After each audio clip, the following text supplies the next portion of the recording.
Hi friends, welcome back to my YouTube channel. ಎಲ್ಲರೂ ಹೇಗಿದ್ದೀರಾ? I hope ಎಲ್ಲರೂ ಕೂಡ ತುಂಬ ಚೆನ್ನಾಗಿದ್ದೀರಾ ಅಂತ ಭಾವಿಸ್ತಾ ಇವತ್ತಿನ ಲಗ್ನ ಸ್ಟಾರ್ಟ್ ಮಾಡ್ತಾ ಇದ್ದೀನಿ. ಫಸ್ಟ್ ಟೈಮ್ ವಿಡಿಯೋ ಯಾರಾದರೂ ನೋಡ್ತಾ ಇದ್ದರೆ ಪ್ಲೀಸ್ ಸಬ್ಸ್ಕ್ರೈಬ್ ಮಾಡಿಕೊಂಡು ಸಪೋರ್ಟ್ ಮಾಡಿ. ವಿಡಿಯೋ ಇಷ್ಟ ಆದರೆ ಒಂದು ಲೈಕ್ ಮಾಡಿ ಅಂತ ಕೇಳ್ಕೊತ ಇವತ್ತಿನ ಲಗ್ನ ಸ್ಟಾರ್ಟ್ ಮಾಡ್ತಾ ಇದ್ದೀನಿ. ಅಂದರೆ ಕುರಿಮರಿಗೆಲ್ಲ ಸ್ವಲ್ಪ ನೆಗಡಿ ಆಗಿರೋದಕ್ಕೆ ನಮ್ಮ ಮನೆಯವ್ರು ಇವತ್ತು ಔಷಧಿ ಹಾಕ್ತಾಯಿದ್ರು. ಅಂದರೆ ನಾವು ಕುರಿಮರಿ ಮೇಕೆ ಮರಿಗಳಿಗೆ ಈ ನೆಗಡಿ ಕೆಮ್ಮು ಆ ಥರ ಎಲ್ಲ ಆಗ್ತಾ ಇರುತ್ತಲ್ಲ, ಹಾಗಾಗಿ ಮನೆ ಒಳಗಡೆ ತಂದು ಔಷಧಿನ ಇಟ್ಕೊಂಡ್ಬಿಡ್ತೀವಿ. ಅಂದರೆ ಬೇರೆ ಬೇರೆ ಕಡೆ ಏನು ಸಂತೆಯಿಂದೆಲ್ಲ ತೊಗೊಂಬಂದಿರ್ತೀವಲ್ಲ, ಆ ನೀರು ಈ ನೀರಿಗೂ ಸೆಟ್ ಆಗಲ್ವಲ್ಲ, ಹಾಗಾಗಿ ಬೇಗನೆ ನೆಗಡಿ ಆಗಿಬಿಡುತ್ತೆ ಕುರಿಗಳಿಗೆ. ಹಾಗಾಗಿ ಸ್ವಲ್ಪ ಔಷಧಿನೆಲ್ಲ ಹಾಕ್ತಾಯಿದ್ರು. ಹಾಗೆ ಬೆಳಗ್ಗೆ ತಿಂಡಿಗೆ ನಾನು ಇಲ್ಲಿ ಚಿತ್ರಾನ್ನ ಮಾಡೋಣ ಅಂತ ಇಷ್ಟು ರೆಡಿ ಮಾಡಿ ಇಟ್ಕೊಂಡಿದ್ದೀನಿ. ಅಂದರೆ ಮಕ್ಕಳಿಗೆ ಟಿಫನ್ ಬಾಕ್ಸ್ಗೆ ಮತ್ತು ಇವಾಗ ಬೆಳಗಿನ ತಿಂಡಿಗೆ ಇವತ್ತು ಮೀನು ತೊಗೊತೀನಿ ಅಂತ ಹೇಳ್ತಾಯಿದ್ರು ನಮ್ಮ ಮನೆಯವರು. ಹಾಗಾಗಿ ತೊಗೋಬೋದು ಅಂದ್ಬಿಟ್ಟು ಚಿತ್ರಾನ್ನ ಮಾಡಿದ್ರೆ, ಆಮೇಲೆ ಮಧ್ಯಾಹ್ನ ಅಲ್ಲಿ ಊಟ ಕೊಡಿಸ್ಬೇಕಲ್ಲ, ಅಲ್ಲಿ ಸ್ವಲ್ಪ ಚಿತ್ರಾನ್ನದ ಗೊಜ್ಜು ಜಾಸ್ತಿನೇ ಮಾಡಿ ಚಿತ್ರಾನ್ನನೇ ಕೊಟ್ಟು ಕಳಿಸ್ಬೋದು. ಇನ್ನು ಸಾಯಂಕಾಲಕ್ಕೆ ಸಾಂಬಾರು ಆಗುತ್ತೆ ಅಂದ್ಬಿಟ್ಟು ಇವಾಗ ಚಿತ್ರಾನ್ನ ಗೊಜ್ಜನ್ನ ಮಾಡ್ಕೊತಾ ಇದ್ದೀನಿ. ಅಂದರೆ ಪಕ್ಕ ನಾಟಿ ಸ್ಟೈಲ್ ಚಿತ್ರಾನ್ನ ಗೊಜ್ಜು ತುಂಬಾ ಚೆನ್ನಾಗಿರುತ್ತೆ ಟೇಸ್ಟ್ ಅಂತೂ. ಅಂದರೆ ಕೆಲವೊಬ್ಬರು ಕೆಲವೊಂಥರ ಚಿತ್ರಾನ್ನ ಮಾಡ್ತಾರೆ. ಅಂದರೆ ಈ ಟೊಮೊಟೊ ಅದೆಲ್ಲ ಹಾಕೋದೇ ಇಲ್ಲ. ಅಂದರೆ ಈ ಕಡಲೆ ಬೀಜನೆಲ್ಲ ಫ್ರೈ ಮಾಡಿಕೊಂಡು ಸೈಡಿಗೆ ಎತ್ಕೊಂಡು ಲಾಸ್ಟಿಗೆಲ್ಲ ಹಾಕ್ತಾರೆ. ಅಂದರೆ ಇದು ಪಕ್ಕ ನಾಟಿ ಸ್ಟೈಲ್ ಅನ್ನಲ್ಲ, ಹಾಗೆ ವಿಲೇಜ್ ಸ್ಟೈಲು ಅಂದ್ಕೋಬೋದು. ಆ ಥರ ತುಂಬ ಚೆನ್ನಾಗಿರುತ್ತೆ ಟೇಸ್ಟು. ಹಿಂದಿನ ಕಾಲದಲ್ಲೆಲ್ಲ ಈ ಥರನೇ ಚಿತ್ರಾನ್ನ ಮಾಡ್ತಾಯಿದ್ದಿದ್ದು. ನನಗಂತೂ ಈ ಚಿತ್ರಾನ್ನ ಅಂದರೆ ತುಂಬಾ ಇಷ್ಟ, ಹಾಗಾಗಿ ಅವಾಗವಾಗ ಮಾಡ್ತಾನೆ ಇರ್ತೀನಿ. ಅಂದರೆ ಸ್ವಲ್ಪ ತೆಂಗಿನಕಾಯಿ ಮಸಾಲೆ ರೈಸು ಅದನ್ನು ಮಾಡೋಣ ಅಂದ್ಕೊಂಡ್ರೆ ಅದು ಯಾಕೋ ಸೋನಿಗೆ ಇಷ್ಟ ಆಗಲ್ಲ. ಅಂದರೆ ಅದು ಸ್ವಲ್ಪ ಖಾರ ಎಲ್ಲ ರುಬ್ಕೊಂಡು ಮಾಡಿರ್ತೀವಲ್ಲ, ಹಾಗಾಗಿ ಇವ್ಳಿಗೆ ಯಾಕೋ ಇಷ್ಟಪಡಲ್ಲ. ಅದನ್ನು ಬೇಡ ಅಮ್ಮ ಚಿತ್ರಾನ್ನನೇ ಮಾಡಿಕೊಡು ಅಂತ ಕೇಳಿದ್ಲು. ಹಾಗಾಗಿ ಇವಾಗ ಚಿತ್ರಾನ್ನಕ್ಕೆ ರೆಡಿ ಮಾಡಿಕೊಂಡು ಇವಾಗ ಒಗ್ಗರಣೆ ಹಾಕ್ತಾಯಿದ್ದೀನಿ. ಅನ್ನ ಆಗಿದೆ ಇನ್ನು. ಸ್ವಲ್ಪ ಚಿತ್ರಾನ್ನ ಗೊಜ್ಜು ಮಾಡಿಕೊಂಡ್ರೆ ಆಯಿತು, ಚಿತ್ರಾನ್ನನೂ ಕೂಡ ರೆಡಿ ಆಗುತ್ತೆ. ಸ್ವಲ್ಪ ಕಡಲೆ ಬೀಜ ಎಲ್ಲ ಸ್ವಲ್ಪ ಜಾಸ್ತಿ ಹಾಕು ಅಂತ ಹೇಳ್ತಾ ಇದ್ಲು ಸೋನಿ. ಅಂದರೆ ಕಡಲೆ ಬೀಜ ಅವಳಿಗೆ ಫ್ರೈ ಆಗಿರೋದು ತುಂಬಾ ಇಷ್ಟ ಆಗುತ್ತೆ. ಹಾಗಾಗಿ ಅವಳು ಅಂದರೆ ಈ ಥರ ತಿಂಡಿ ಏನಾದ್ರು ಪುಳಿಯೋಗರೆ ಆ ಥರ ಮಾಡಿದಾಗ ಸ್ವಲ್ಪ ಕಡಲೆ ಬೀಜನ ಜಾಸ್ತಿನೇ ಹಾಕಿಸ್ತಾಳೆ. ಅಂದರೆ ನಾನು ಎಷ್ಟು ಹಾಕ್ತೀನೋ ಅಷ್ಟೇ ಹಾಕೋದು.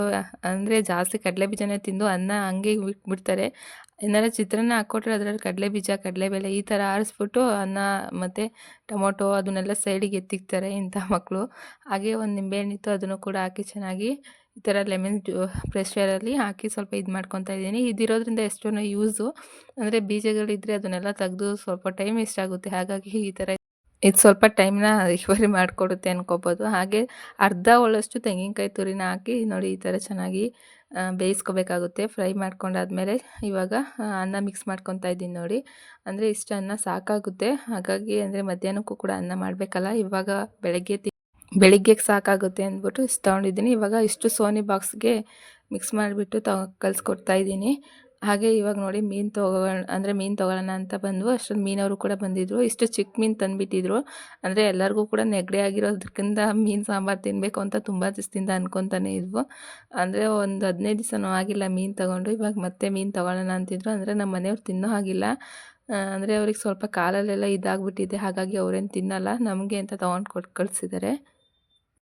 ಅಷ್ಟರಲ್ಲಿ ಸೋನಿ ವ್ಯಾನ್ ಕೂಡ ಬಂತು, ಬಿಟ್ಟು ಬಂದೆ. ನೋಡಿ ಇಷ್ಟು ರೆಡಿ ಮಾಡಿ ಇಟ್ಕೊಂಡಿದ್ದೀನಿ. ಅಂದರೆ ಮೀನು ಸಾಂಬಾರು ಮಾಡೋಕ್ಕೆ ಹಿಂದಿನ ವಿಡಿಯೋದಲ್ಲಿ ನಾನು ಆಲ್ರೆಡಿ ಅಪ್ಲೋಡ್ ಮಾಡಿದ್ದೆ, ಬರೀ ಇಲ್ಲಿ ತೋರಿಸ್ತಾ ಇದ್ದೀನಿ ಅಷ್ಟೇ, ಯಾವುದು ಕೂಡ ಎಕ್ಸ್ಪ್ಲೈನ್ ಆಗಿ ಹೇಳ್ತಾ ಇಲ್ಲ. ಹಾಗೆ ಇವಾಗ ಖಾರನೆಲ್ಲ ರುಬ್ಕೊಂಡು ಬಂದಿದ್ದೀನಿ. ಇವಾಗ ಒಂದು ಪಾತ್ರೆಗೆ ಸ್ವಲ್ಪ ಎಣ್ಣೆನ ಹಾಕಿ ಕಟ್ ಮಾಡ್ಕೊಂಡಿರೋದಂತ 3ರಿಂದ 4 ಮೀಡಿಯಮ್ ಸೈಜ್ ಈರುಳ್ಳಿನ ಹಾಕ್ಕೊಂಡು ಚೆನ್ನಾಗಿ ಫ್ರೈ ಮಾಡ್ಕೊತಾ ಇದ್ದೀನಿ ನೋಡಿ. ಈರುಳ್ಳಿ ಇದಕ್ಕೆ ಹಾಕ್ತಾರೆ ಚಿಕನ್ ಸಾಂಬಾರ್ಗೂ, ಕೆಲವೊಂದು ಇದಕ್ಕೆ ಹಾಕ್ತಾರೆ. ಅಂದರೆ ಕೆಲವೊಬ್ರು ಹಾಕಲ್ಲ ಚಿಕನ್ ಸಾಂಬಾರಿಗೆ. ನಾನು ಒಂದೊಂದು ದಿವಸ ಹಾಕ್ತೀನಿ, ಚೆನ್ನಾಗಿರುತ್ತೆ. ಇವತ್ತಕ್ಕೂ ಕೂಡ ಮೀನು ಸಾಂಬಾರಿಗೆ ಹಾಕಲೇಬೇಕಾಗುತ್ತೆ. ಇವಾಗ ರುಬ್ಕೊಂಡಿರೋ ಖಾರನ ಹಾಕಿ ನಮಗೆ ಎಷ್ಟು ನೀರು ಬೇಕೋ ಅಷ್ಟು ನೀರನ್ನ ನಾವು ಸೇರಿಸ್ಕೋಬೇಕಾಗುತ್ತೆ. ತೀರಾ ಗಟ್ಟಿನೂ ಬೇಡ, ತೀರಾ ತೆಳುವೂ ಬೇಡ. ಒಂದು ಮೀಡಿಯಮ್ ಸೈಜ್ಗೆ ನಾವು ಹಾಕ್ಬಿಟ್ಟು ಇವಾಗ ಸ್ವಲ್ಪ ಅದು ಕುದಿ ಬರಬೇಕು. ಅಲ್ಲಿವರೆಗೂ ನಾವು ಸ್ವಲ್ಪ ಮೀನನ್ನೆಲ್ಲ ನೀಟಾಗಿ ನಮ್ಮ ಮನೆಯವ್ರು ತೊಳ್ಕೊಟ್ಟಿದ್ರು.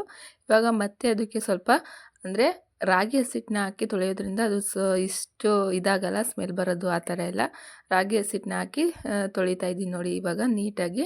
ಅಂದರೆ ಇದು ಚಿಕ್ಕ ಮೀನಾಗಿರೋದ್ರಿಂದ ಒಳಗಡೆ ಎಲ್ಲ ನೀಟಾಗಿ ಕೈ ಹಾಕಿ ತೊಳಿಬೇಕಾಗುತ್ತೆ. ಅಂದರೆ ಹೊಟ್ಟೆ ಒಳಗಡೆ ಎಲ್ಲ ನಮ್ಮ ಮನೆಯವ್ರು ಕ್ಲೀನ್ ಮಾಡಿ ಕೊಟ್ಟಿದ್ರು. ಆದರೂ ಹೆಣ್ಮಕ್ಳಿಗೆ ಕ್ಲೀನ್ ಮಾಡಿ ಇನ್ನೊಂದು ಸತಿ ತೊಳೆಯೋ ತನಕ ಸಮಾಧಾನ ಇರೋಲ್ಲ, ಹಾಗಾಗಿ ಮತ್ತೆ ನಾನು ಒಂದು ಸತಿ ತೊಳೆದೆ. ಇವಾಗ ನೋಡಿ ಕುದಿ ಬರ್ತಾಯಿದೆ ಸಾಂಬಾರು ಕೂಡ. ಅಂದರೆ ರುಬ್ಕೊಂಡಿರೋ ಖಾರ ಅದು ಚೆನ್ನಾಗಿ ಕುದಿ ಬಂದಾದಮೇಲೆ ನಾವು ಮೀನನ್ನ ಸೇರಿಕೊಂಡ್ರೆ ಸಾಂಬಾರು ಕೂಡ ಟೇಸ್ಟ್ ಇರುತ್ತೆ. ಸ್ವಲ್ಪ ಕುದಿ ಬರಲಿ ಅಂದ್ಬಿಟ್ಟು ನಾನು ಇವಾಗ ಚೆನ್ನಾಗಿ ಅದನ್ನು ಕುದಿಸ್ತಾ ಇದ್ದೀನಿ ನೋಡಿ. ಇದು ಚೆನ್ನಾಗಿ ಕುದಿ ಬಂದಮೇಲೆ ಇವಾಗ ತೊಳ್ಕೊಂಡಿರೋ ಮೀನನ್ನ ಒಂದೊಂದೇ ಹಾಕ್ಕೊತಾ ಇದ್ದೀನಿ ನೋಡಿ. ಅಂದರೆ ನನಗೆ ಸ್ವಲ್ಪ ಮೀನಲ್ಲಿ ಫ್ರೈ ಜಾಸ್ತಿ ಇಷ್ಟ, ತವಾ ಫ್ರೈ ಆ ಥರ. ಸಾಂಬಾರು ಅಷ್ಟಕ್ಕಷ್ಟೇ ಜಾಸ್ತಿ ಏನು ತಿನ್ನೋಕ್ಕೆ ಹೋಗಲ್ಲ. ಅಂದರೆ ಸ್ವಲ್ಪ ನೆಗಡಿ ಆಗಿರೋದಕ್ಕೆ ಎಲ್ಲರಿಗೂ ಕೂಡ ಮೀನು ಸಾಂಬಾರು ತಿಂದರೆ ಇದಾಗ್ಬೋದು ಅಂದ್ಬಿಟ್ಟು ತೊಗೊಂಡಿದ್ದೀವಿ ಅಷ್ಟೇ. ಅಂದರೆ ಚಿಕ್ಕ ಮೀನಿತ್ತಲ್ಲ, ಮಕ್ಳಿಗೆ ತಿನ್ಸೋಕ್ಕೂ ಭಯ ಇದು. ಅಂದರೆ ಮುಳ್ಳುಗಳು ಜಾಸ್ತಿ ಇರ್ತಾವಲ್ಲ, ಹಾಗಾಗಿ ಲಸುಗೆ ಸೋನಿಗೆ ಅಂದರೆ ನಮ್ಮ ಮಾವವರೇ ತಲೆ ಇರುತ್ತಲ್ಲ ಅದನ್ನೆಲ್ಲ ಮೀನಿನ ತಲೆ ಅದನ್ನು ತಿನ್ನಿಸ್ತಾ ಇರ್ತಾರೆ. ಮಕ್ಕಳಿಗೆ ಮೀನಿನ ತಲೆ ತಿನ್ನಿಸೋದ್ರಿಂದ ಬ್ರೈನ್ ಡೆವಲಪ್ಮೆಂಟ್ ಕೂಡ ಆಗುತ್ತೆ, ಹಾಗೆ ಜ್ಞಾಪಕಶಕ್ತಿನೂ ಕೂಡ ತುಂಬ ಇರುತ್ತೆ ಅಂತ ಹೇಳ್ತಾರೆ. ಹೌದಂತೂ ನಿಜ. ಹಾಗೆ ಸ್ವಲ್ಪ ಮ್ಯಾಟೆಲ್ಲ ಇತ್ತು, ಮ್ಯಾಟೆಲ್ಲ ತೊಳೆಯೋಣ ಅಂತ ಬಂದು ನಲ್ಲಿ ಹತ್ರ ಇವಾಗೆಲ್ಲ ತೊಳಿತಾ ಇದ್ದೀನಿ. ಅಂದರೆ ಸ್ವಲ್ಪ ತೊಳೆದಾಗಿತ್ತು, ಇನ್ನೊಂದೆರಡು ಮ್ಯಾಟ್ ಇತ್ತು. ಹಾಗೆ ನಲ್ಲಿ ಹತ್ರ ನೀರು ಬರ್ತಾಯಿತ್ತು, ಯಾರೂ ಕೂಡ ಇರಲಿಲ್ಲ. ಸ್ವಲ್ಪ ನಿಧಾನಕ್ಕೆ ಬರ್ತಾಯಿತ್ತು, ಇನ್ನೇನು ನಿಂತೋಗುತ್ತೆ ಅಂದ್ಬಿಟ್ಟು ಹೋಗಿ ಮ್ಯಾಟೆಲ್ಲ ತೊಳ್ಕೊಂಡು, ಸ್ವಲ್ಪ ಬಿಸಿಲೆಲ್ಲ ಚೆನ್ನಾಗಿದೆ ಇವತ್ತು, ಹಾಗಾಗಿ ಒಣಗೋಗ್ಬಿಡುತ್ತೆ. ನಾಳೆ ಮಂಗಳವಾರ ಆಗಿರೋದ್ರಿಂದ ಅಂದರೆ ಬೆಳಗ್ಗೆನೇ ನೆಲ ಒರೆಸ್ಬಿಟ್ರೆ ಏನೇ ಕೆಲಸ ಮಾಡಿದ್ರು ಕೂಡ ಈ ವಾರದ ಕೆಲಸ ಎಲ್ಲ ಬೆಳಗ್ಗೆ ಮಾಡಿದ್ರೇ, ಇಲ್ಲ ಅಂದರೆ ದಿನ ಪೂರ್ತಿ ಅದೇ ಒಂದು ಕೆಲಸ ಆಗ್ತಾ ಇರುತ್ತೆ. ಹಾಗಾಗಿ ಇವತ್ತು ಬಿಸಿಲಲ್ಲೆಲ್ಲ ಚೆನ್ನಾಗಿ ಒಣಗಿಬಿಟ್ರೆ ಬೆಳಗ್ಗೆನೇ ಅಂದರೆ ಕಲ್ಲೆಲ್ಲ ತೊಳೆದ್ಬಿಡ್ಬೋದು, ವಾರ ಮಾಡ್ಬೋದು ಅಂದ್ಬಿಟ್ಟು ಇವಾಗ ಸ್ವಲ್ಪ ಮ್ಯಾಟ್ ತೊಳೆಯೋಣ ಅಂತ ಬಂದೆ. ಅಂದರೆ ಲಸು ಕೂಡ ಮನ್ಗಿದ್ದಾನೆ, ಸೋನಿ ಕೂಡ ಸ್ಕೂಲ್ಗೆ ಹೋದ್ಲು, ಇನ್ಯಾರೂ ಇರಲ್ಲ ಮನೆ ಹತ್ರ ಇದೆ ಕೆಲಸ ನೋಡಿ. ಒಂದೊಂದು ಕೆಲಸನೂ ಹುಡಿಕೊಂಡು ಮಾಡ್ತಾ ಇರೋದೆ. ಹಾಗೆ ಇವಾಗ ಸ್ವಲ್ಪ ಮ್ಯಾಟೆಲ್ಲ ತೊಳೆದಾದ್ಮೇಲೆ ಪಾತ್ರೆ ಗೀತ್ರೆ ಅದೆಲ್ಲ ಇದೆ. ಹೆಣ್ಮಕ್ಳದ್ದು ಕೆಲಸ ಇದ್ದೇ ಇರುತ್ತಲ್ಲ, ಎಷ್ಟೇ ಕ್ಲೀನ್ ಮಾಡಿದ್ರು ಕೂಡ ಕ್ಲೀನ್ ಮಾಡೋದು ಅದೇ ಕೆಲಸ ಮಾಡಿದ್ದಾನೆ ಮಾಡ್ತಾ ಇರೋದು, ಏನು ಮಾಡೋಕ್ಕಾಗಲ್ಲ. ಅಂದರೆ ಕೆಲವೊಂದು ಹೆಣ್ಮಕ್ಳು ಅಂದರೆ ಬಿಡು ಕೆಲಸ ಇದ್ದಿದ್ದೆ ಅಂತ ತುಂಬ ನೆಗ್ಲಿಜೆನ್ಸಿ ಮಾಡ್ತಾರೆ. ಕೆಲವೊಂದು ಹೆಣ್ಮಕ್ಳು ಮಾತ್ರ ಮನೆ ಅಂತೂ ಕ್ಲೀನಾಗಿರಬೇಕು ಅಂತ ಒಂದು ನಿಮಿಷ ಕೂಡ ಅವ್ರಿಗೆ ಟೈಮ್ ಕೊಡದೆ ಮನೆ ಕೆಲಸ ಮಾಡ್ತಾನೆ ಇರ್ತಾರೆ ಕೆಲವೊಂದು ಹೆಣ್ಮಕ್ಳು, ನಾನು ನೋಡಿರೋ ಪ್ರಕಾರ. ಬೆಸ್ಟ್ ಎಕ್ಸಾಂಪಲ್ ಅಂದರೆ ನನ್ನ ದೊಡ್ಡಮ್ಮ, ಒಂದು ನಿಮಿಷನೂ ಕೂಡ ಅಲ್ಲಿ ಒಂದು ನೊಣ ಕುತ್ಕೊಂಡ್ರು ಕೂಡ ಅಲ್ಲಿ ತೊಳೆದು ನೆಕ್ಸ್ಟ್ ನೀಟ್ ಮಾಡೋ ತನಕ ನಮ್ಮ ದೊಡ್ಡಮ್ಮ ಸುಮ್ಮನಿರಲ್ಲ, ಅಷ್ಟು ನೀಟಿರುತ್ತೆ. ಕೆಲವೊಂದು ಮನೇಲಂತೂ ನೋಡೋಕ್ಕಾಗಲ್ಲ, ಅಷ್ಟು ಗಲೀಜಿರುತ್ತೆ. ನಮಗೆ ದೇವ್ರ ಬಡತನ ಕೊಟ್ಟಿದ್ದಾನೆ ಹೊರತು ಕೊಳ್ತತನ ಕೊಟ್ಟಿಲ್ಲ. ಅದೆರಡೂ ಕೂಡ ನಮ್ಮ ಕೈಯಲ್ಲಿದೆ. ಬಡತನ ಇದೆ ಅಂದ್ಬಿಟ್ಟು ಮನೆ ಹೆಂಗೆಂಗೋ ಇಟ್ಕೊಂಡ್ರೆ ಅದು ಅಷ್ಟು ಶೋಭೆ ಅಲ್ಲ ಮನೆಗೆ. ಹಾಗಾಗಿ ಅವಾಗವಾಗ ನೆಲ ತೊಳಿತಾನೆ ಇರ್ತೀನಿ, ಮ್ಯಾಟ್ ತೊಳಿತಾನೆ ಇರ್ತೀನಿ. ಎಷ್ಟೇ ಕ್ಲೀನ್ ಮಾಡಿದ್ರು ಆದರೆ ಮಕ್ಕಳಿರೋ ಮನೆಯಲ್ಲಿ ಬೇಗನೆ ಗಲೀಜಾಗ್ಬಿಡುತ್ತೆ, ಅದೇ ಒಂದು ಬೇಜಾರು. ಮಳೆ ಅಂದರೆ ನೀರೆಲ್ಲ ಉಯ್ಯೋದು, ಚಪ್ಪಲಿಗಾರಲ್ಲಿ ಆ ಸೈಕಲೆಲ್ಲ ಒಳಗಡೆ ಓಡಾಡೋದು ಅದೇ ಆಗ್ಬಿಡುತ್ತೆ. ಆದರೂ ಕೂಡ ಏನು ಮಾಡೋಕ್ಕಾಗಲ್ಲ, ಬೈಯೋಕ್ಕೂ ಆಗಲ್ಲ, ಹೊಡಿಯೋಕ್ಕೂ ಆಗಲ್ಲ. ಅವ್ರಿಗೆ ತಿಳುವಳಿಕೆ ಬರೋ ತನಕ ನಮಗೆ ಸ್ವಲ್ಪ ಕಷ್ಟನೇ. ಅಂದರೆ ಮನೆ ಕ್ಲೀನ್ ಮಾಡೋದು ಅಂದರೆ ಎಷ್ಟೇ ಕ್ಲೀನ್ ಮಾಡಿದ್ರು ಹಿಂಗೆ ಅಂತ ಬೇಜಾರು ಆಗ್ತಾನೆ ಇರುತ್ತೆ. ಏನು ಮಾಡೋಕ್ಕಾಗಲ್ಲ, ಹೆಣ್ಮಕ್ಳು ಸ್ವಲ್ಪ ಮಕ್ಕಳು ದೊಡ್ಡವರಾಗೋ ತನಕ ಸ್ವಲ್ಪ ಕಷ್ಟನೇ ಕೆಲವೊಂದು ಹೆಣ್ಮಕ್ಳಿಗೆ. ಕೆಲವೊಂದು ಹೆಣ್ಮಕ್ಳು ಹೇಗೆ ಅಂದರೆ, ನಾವು ಸ್ವಲ್ಪ ಜಾಸ್ತಿ ಕೆಲಸ ಇತ್ತು ಅಂದರೆ ಮುಗೀತು, ಆ ಕೆಲಸ ಮುಗಿಯೋ ತನಕ ನಾವು ಊಟನೂ ಬೇಡ ತಿಂಡಿನೂ ಬೇಡ ಅನಿಸ್ಬಿಡುತ್ತೆ. ಫಸ್ಟು ಆ ಕೆಲಸ ಮುಗಿದ್ಮೇಲೆ ನೆಕ್ಸ್ಟು ನಾವು ಊಟ ಮಾಡ್ಕೊಂಡು ಆರಾಮಾಗಿರ್ಬೋದು ಅನ್ನಿಸ್ತಾ ಇರುತ್ತೆ. ನನಗೂ ಕೂಡ ಹಾಗೇ. ಹಾಗಾಗಿ ಇವಾಗ ಸ್ವಲ್ಪ ಮ್ಯಾಟೆಲ್ಲ ತೊಳೆದ್ಬಿಟ್ಟು, ಹಾಗೆ ಸ್ವಲ್ಪ ಬಿಸಿಲು ತುಂಬಾ ಚೆನ್ನಾಗಿದೆ, ಹಾಗಾಗಿ ಅಡಿಕೆ ಗಿಡ ಎಲ್ಲ ಸ್ವಲ್ಪ ಇದಾಗಿತ್ತು, ಸ್ವಲ್ಪ ನೀರು ಹಾಕೋಣ ಅಂದರೆ ಮಳೆ ಬರ್ತಾನೆ ಇಲ್ಲ, ಬರೀ ಸ್ವಾನೆ ಅಷ್ಟೇ, ಗಾಳಿ ಜಾಸ್ತಿ. ಹಾಗಾಗಿ ಅವಾಗವಾಗ ಅಡಿಕೆ ಗಿಡಕ್ಕೆ ನೀರು ಹಾಕ್ತಾನೆ ಇರ್ತೀನಿ, 2 ದಿವ್ಸಕ್ಕೊಂದ್ಸತಿ 3 ದಿವ್ಸಕ್ಕೊಂದ್ಸತಿ. ಹಾಗೆ ಒಂದು 2 ಬಿಂದಿಗೆ ಹಾಕ್ತೆ, ಅಂದರೆ ಚಿಕ್ಕ ಬಿಂದಿಗೆ ಅಲ್ವಾ, ಎಷ್ಟು ಹಾಕಿದ್ರೂ ಸಾಲದು, ಬೇಗನೆ ನೀರು ಹೀರ್ಕೊಬಿಡುತ್ತೆ.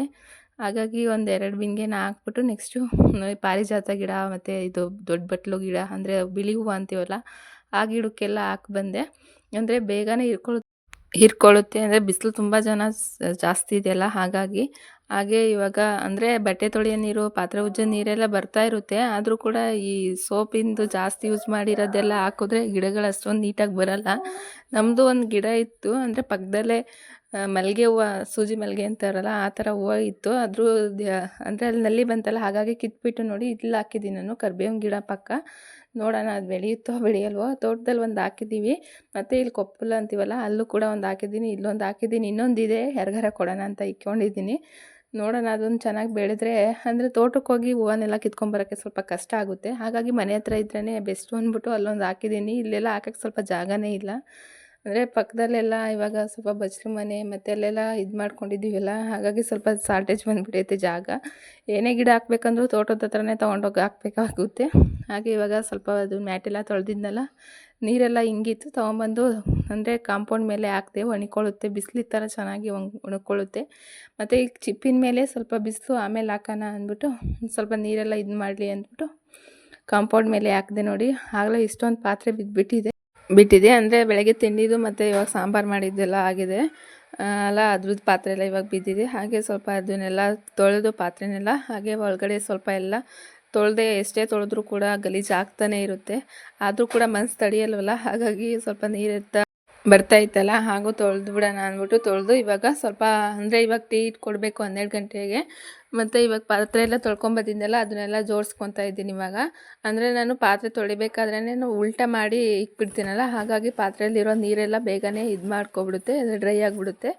ಆಮೇಲೆ ತಂದು ಆರಾಮಾಗಿ ಜೋಡಿಸ್ಕೊಬಿಡ್ಬೋದು ಅಂದ್ಬಿಟ್ಟು ಇವಾಗ ಜೋಡಿಸ್ಕೊತಾ ಇದ್ದೀನಿ ನೋಡಿ. ಹಾಗೆ ಇನ್ನೊಂದು ಕಡೆ ಟೀ ಕೂಡ ಇಟ್ಟಿದ್ದೀನಿ. ಟೀ ಕೂಡ ಚೆನ್ನಾಗಿ ಕುದಿ ಬರ್ತಾ ಇದೆ. ಟೀ ಕುದಿ ಬರೋ ಅಷ್ಟರಲ್ಲಿ ಪಾತ್ರೆ ಕೂಡ ಜೋಡಿಸ್ಕೊಂಡ್ಬಿಡ್ಬೋದು ಅಂದ್ಬಿಟ್ಟು ಇವಾಗ ಪಾತ್ರೆನೆಲ್ಲ ಜೋಡಿಸ್ಕೊಂಡಾದ್ಮೇಲೆ ಟೀ ಕೊಟ್ಟು ಕಳಿಸ್ಬೇಕಾಗುತ್ತೆ. ಪ್ರತಿದಿನ ಕೂಡ 12 ಗಂಟೆ ಅಷ್ಟರಲ್ಲಿ ಟೀ ಮತ್ತು ಮಧ್ಯಾಹ್ನ ಊಟ ಎಲ್ಲ ಕೊಟ್ಟು ಕಳಿಸ್ತಾ ಇರ್ತೀನಿ.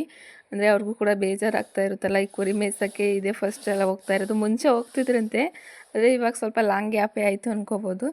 ಹಾಗಾಗಿ ಸ್ವಲ್ಪ ಇದಾಗ್ತಾ ಇರುತ್ತೆ. ಅಂದರೆ ಮಾವಂಗೂ ಕೂಡ ನೆಗಡಿ ಆಗಿರೋದ್ರಿಂದ ಅವರಿಗೆ ಲೋ ಬಿ ಪಿ ಆ ಥರ ಆಗ್ಬಿಡುತ್ತೆ ಅಂದ್ಬಿಟ್ಟು ಮಧ್ಯಾಹ್ನ ಊಟ, ಕಾಫಿ, ಟೀ ಅದನ್ನೆಲ್ಲ ಕೊಟ್ಟು ಕಳಿಸ್ತಾ ಇರ್ತೀನಿ. ನಮ್ಮ ತೋಟದಲ್ಲೇ ಕುರಿನೆಲ್ಲ ಮೇಯಿಸ್ತಾ ಇರ್ತಾರೆ. ಮತ್ತು ನಮ್ಮ ತೋಟದ ಕಡೆ ನಾನ್ ವೆಜ್ ಆ ಥರ ಎಲ್ಲ ಅಡುಗೆ ತೊಗೊಂಡೋಗ್ಬಾರ್ದು. ಹಾಗಾಗಿ ಬೆಳಗ್ಗೆ ಸ್ವಲ್ಪ ಚಿತ್ರಾನ್ನ ಗೊಜ್ಜಿತ್ತು, ಅದನ್ನು ಕಲಸಿ ಸ್ವಲ್ಪ ಅನ್ನನೂ ಹಾಕಿದ್ದೀನಿ. ಗೊಜ್ಜು ಸ್ವಲ್ಪ ಕಡಿಮೆನೇ ಇತ್ತು. ಅಂದರೆ ನಮ್ಮ ಮನೆಯವರು ಸ್ವಲ್ಪ ಗೊಜ್ಜು ಜಾಸ್ತಿ ಇದ್ರೇ ಅವ್ರು ತಿನ್ನೋದು. ಹಾಗಾಗಿ ಅವ್ರು ಸ್ವಲ್ಪ ಜಾಸ್ತಿ ಹಾಕ್ಕೊಂಡ್ರಲ್ಲ, ಹಾಗಾಗಿ ಸ್ವಲ್ಪನೇ ಉಳೀತು. ಅದನ್ನು ಮಿಕ್ಸ್ ಮಾಡಿಕೊಂಡು ಹಾಗೆ ಅನ್ನನೂ ಕೂಡ ಹಾಕಿ ಬಾಕ್ಸಿಗೆ ತುಂಬಿಕ್ಕಿದ್ದೀನಿ. ಅಂದರೆ ನಮ್ಮ ನಾದಿನಿ ಹತ್ರ ಹೋಗಿ ಸಾಂಬಾರು ಹಾಕ್ಕೊಸ್ಕೊಂಬರೋಣ ಅಂತ. ಅಂದರೆ ಮೀನು ಸಾಂಬಾರು, ನಾನ್ ವೆಜ್ ಅದನ್ನೆಲ್ಲ ಯಾವತ್ತೂ ತೊಗೊಂಡೋಗಿಲ್ಲ. ಬೇಕಿದ್ರೆ ಮಾಡ್ಕೊಂಡು ಅಲ್ಲೇ ತಿಂದ್ಬರ್ಬೋದು, ಆದರೆ ಮನೆಯಿಂದ ಯಾವತ್ತೂ ತೊಗೊಂಡೋಗಿಲ್ಲ ಅಂತ ಹೇಳ್ತಾಯಿದ್ರು. ಹಿಂದೆನೂ ಕೂಡ ಅಷ್ಟೇ. ಹಾಗಾಗಿ ತೇಜನ ಹತ್ರ ಹಾಕಿಸ್ಕೊಂಡ್ರೆ ಆಯಿತು ಅಂದ್ಬಿಟ್ಟು ಇವಾಗ ಟೀ ಇಟ್ಬಿಟ್ಟು ಅನ್ನ ಬಾಕ್ಸಿಗೆಲ್ಲ ತುಂಬಿ ಇಟ್ಟಿದ್ದೀನಿ. ನೆಕ್ಸ್ಟು ಅವರ ಹತ್ರ ಹೋಗಿ ಸ್ವಲ್ಪ ಸಾಂಬಾರನ್ನೆಲ್ಲ ಇಸ್ಕೊಂಬರಬೇಕು.